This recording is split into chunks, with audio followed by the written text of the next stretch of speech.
मौजूद हैं वरिष्ठ पत्रकार बांग्लादेश से हमारे साथ इस वक्त लाइव मौजूद हैं। मजरूल साहब, पहला सवाल आपसे, जिस तरह के तक सारी उम्मीदें नजर आती थी हिंदुस्तान से और अब सिर्फ सामने पाकिस्तान नजर आ रहा है और बांग्लादेश सब जानते हैं कि किस नतीजे में पाकिस्तान से अलग हुआ था। आज भी पाकिस्तान के जो लोग हैं इस बात पर दुखी हैं कि बांग्लादेश पाकिस्तान से अलग किस तरह हो। नहीं, ये सारा कुछ पाकिस्तान ने नहीं किया था।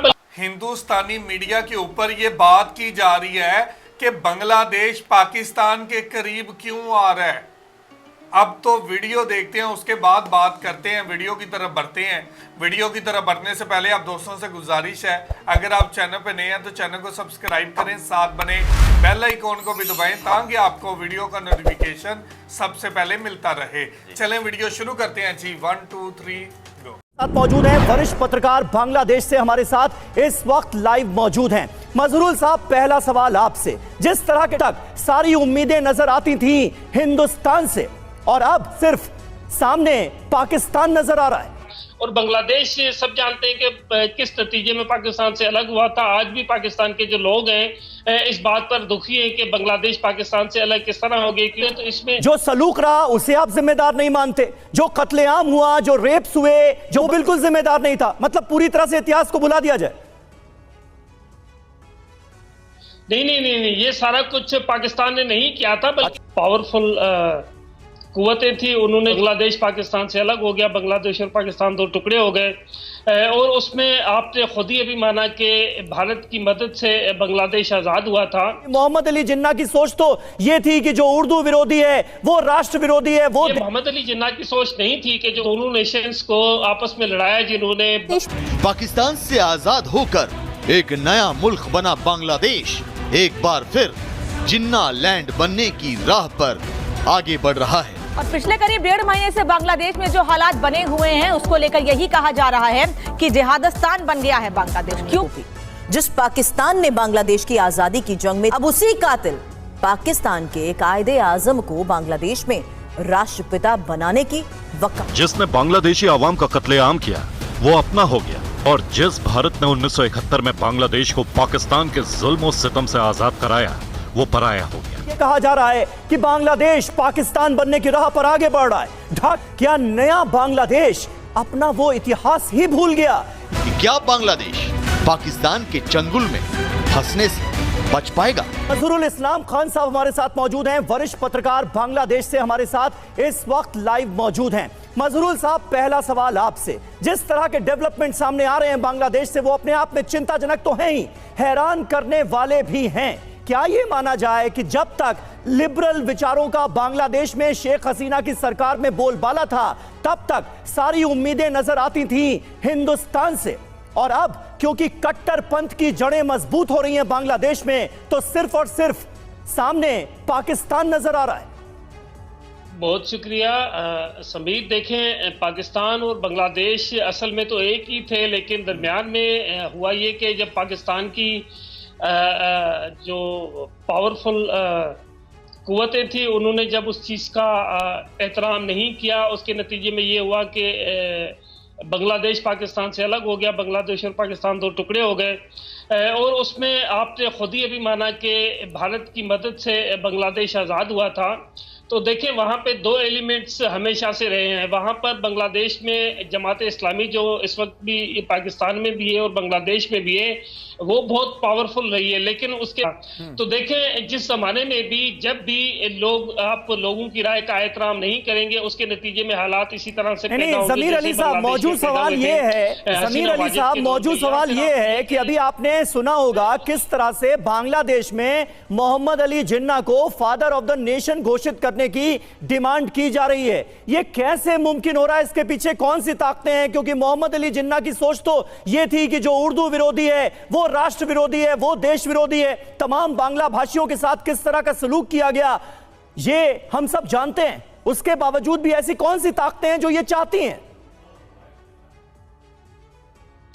देखिए, ये मोहम्मद अली जिन्ना की सोच नहीं थी कि जो उर्दू बोलने वाले वो देश के हामी हैं, जो उर्दू नहीं बोलते वो देश के मुखालिफ हैं। लेकिन इस तरह की कुव्वतें उस वक्त भी ज़रूर थी जो कि दोनों नेशंस को आपस में लड़ाया, जिन्होंने बांग्लादेश को पाकिस्तान से अलग किया। और बांग्लादेश सब जानते हैं कि किस नतीजे में पाकिस्तान से अलग हुआ था। आज भी पाकिस्तान के जो लोग हैं इस बात पर दुखी हैं कि बांग्लादेश पाकिस्तान से अलग किस तरह हो गए, क्योंकि हम ये समझते हैं कि हम एक ही देश थे और हमारे दो टुकड़े हो गए। और इस दो टुकड़े होने के नतीजे के जो भी कारण थे, उसमें एक कारण शेख मुजीब भी था और दूसरे कारण पाकिस्तान की एस्टेब्लिशमेंट भी थी। अगर वहां पर मतलब पाकिस्तान का बांग्ला भाषियों के साथ तो इसमें जो सलूक रहा उसे आप जिम्मेदार नहीं मानते? जो कत्लेआम हुआ, जो रेप्स हुए, जो बलात्कार हुए, जिस तरह से बर्बरता की सारी सीमाएं लांघ दी गई पाकिस्तान की तरफ से, बांग्लादेश के इस रीजन में रहने वाले लोगों के प्रति जो सलूक रहा वो बिल्कुल जिम्मेदार नहीं था। मतलब पूरी तरह से इतिहास को भुला दिया जाए? नहीं, ये सारा कुछ पाकिस्तान ने नहीं किया था, बल्कि लोगों ने किया था, जिसके नतीजे में सारा कुछ ये अफसोसनाक वाकया हुआ था।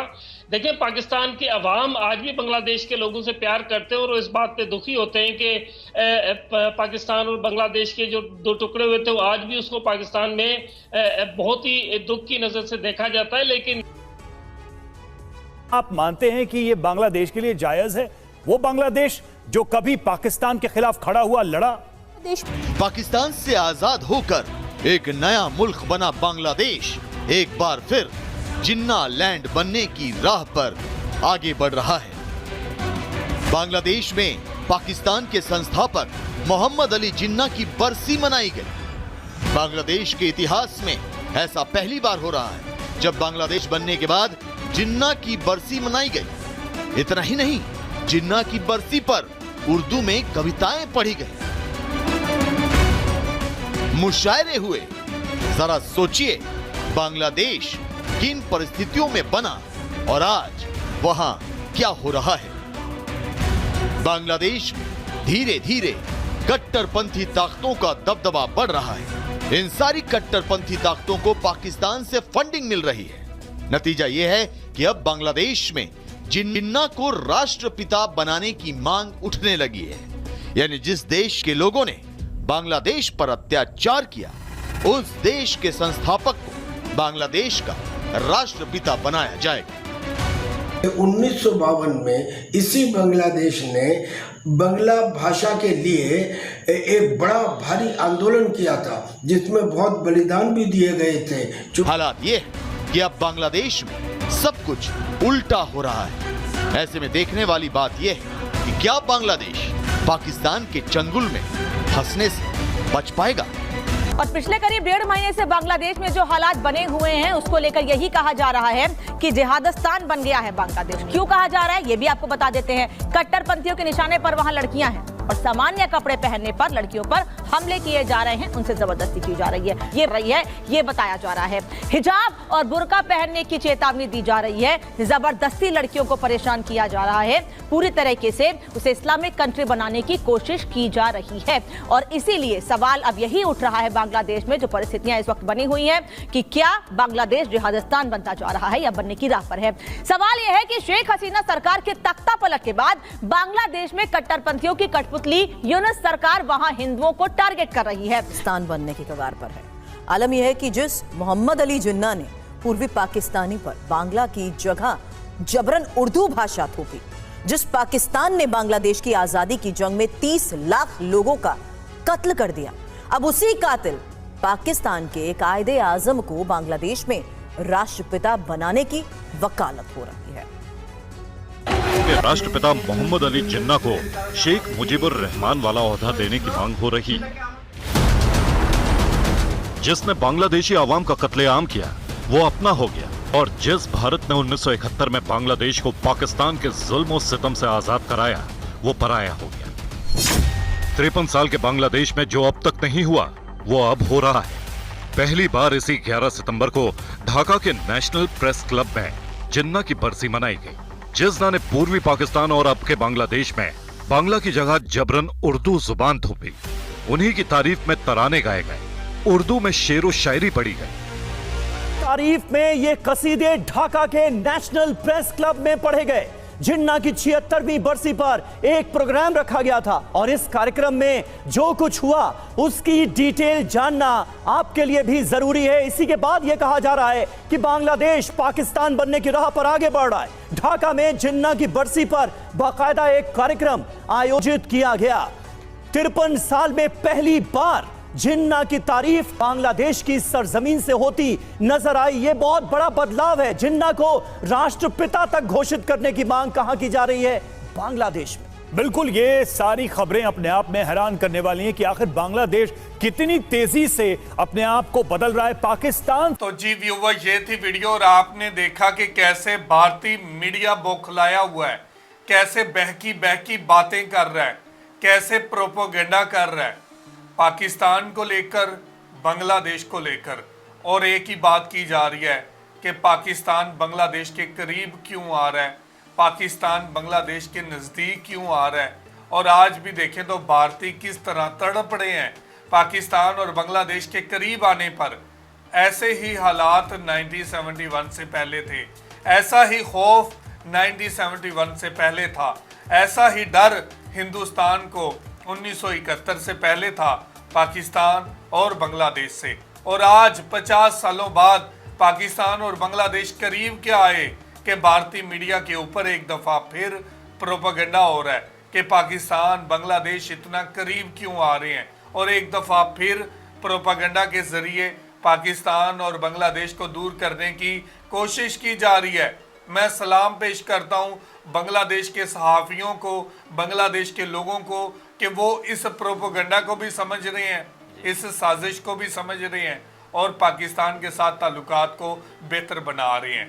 तो जी ऐसे ही है जी जुनैद भाई, देखा जाए तो जैसे ही शेख हसीना वाजिद की हुकूमत ख़त्म हुई है, इंडिया ने बहुत ज़्यादा बातें करना शुरू कर दी। जो डॉक्टर मोहम्मद यूनुस की हुकूमत आई है बांग्लादेश के अंदर, तो उन्होंने कोशिश की है कि 1971 के साथ जुड़ी जितनी भी यादें हैं वो सारी की सारी ख़त्म कर दी जाए। और अब हम लोगों ने आगे बढ़ना है पाकिस्तान के साथ, तो एक नए जज्बे के साथ, नई जिद्दोजहद के साथ आगे बढ़ा जाए। यही बात हजम नहीं हो रही इंडिया वालों को। वो ये बात कर रहे हैं कि पाकिस्तान ने जो बांग्लादेश के साथ किया 1971 में, बांग्लादेश वो भूल गया है। हालांकि जो सहाफ़ी वहाँ पर बैठे थे उन्होंने माशाल्लाह से ऐसा डिफेंड किया है, उन्होंने कहा कि नहीं, पाकिस्तान ने ऐसा नहीं किया। कुछ ताकतवर कुव्वतें थी जिन्होंने पाकिस्तान से बांग्लादेश को अलहदा करवाया। हालांकि जो सहाफ़ी बैठा था भारत का, वो खुद अपने मुंह से कह रहा था कि इंडिया ने, भारत ने आज़ाद करवाया बांग्लादेश को। और अब वो बातें कर रहे हैं कि पाकिस्तान ने उनको निकाल दिया बांग्लादेश को।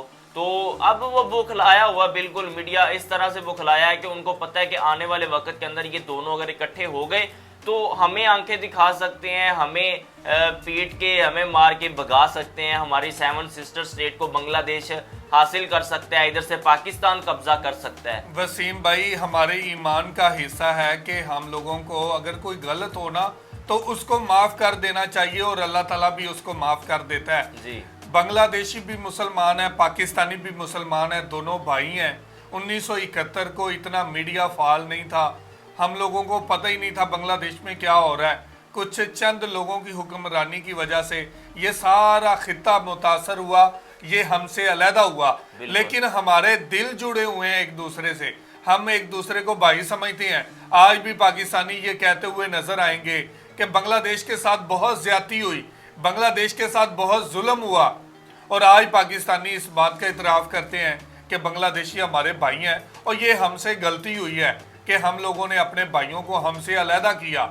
और आज भारत देखें कि जल्दी के ऊपर तेल का काम करता है और कैसे पाकिस्तान और बांग्लादेश के अंदर नफरत पैदा करने की कोशिश कर रहा है। तो ये थी आज की वीडियो। आप इस वीडियो के बारे में क्या कहना चाहते हैं जरूर कमेंट करके हमें बताइएगा।